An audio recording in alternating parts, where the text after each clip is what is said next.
Tsy mitratra amin'ny asa soa fanaon'ny antoko HVM aty Toliara.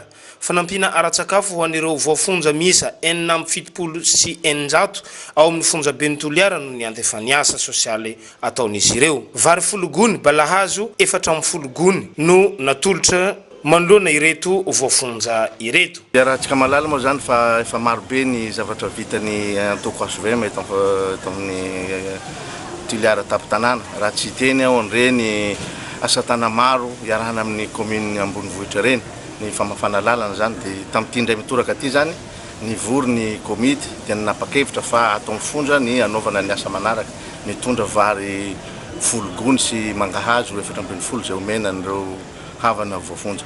Miantso ireo tsara sitrapo sy ireo malalatanana mba hanao toy izao no nataony taleparitry ny fanjarahana ny fonja raha nisaotra ireto mpanao asa soa ireto izy. Ela na henao nagnambadika agny dia mba nagniry zahay dia mba ombia koa lahy HVM Toliara reo magnome anay tonga zao ny fotoany nagnome reo ka zahay koa manao zao misaotra betsaka ary maromaroa mitahaka zao zay raha mierera mety mbola savaranonando angamba zao fa manetsa be mbola ho avy ary manome toko zay avy ato mifandrarana ny fonja fa tsisy handeha amin'ny pénitentiaire agny reo fa voafonja nomenareo anio ka tsy maintsy fa mivoafonja ny afarany io. Nandray ireto fanampina ara-tsakafo ireto mo ny lehibe ny fampanoavana eto Toliara niaraka tamin'ny lehibe ny fonja.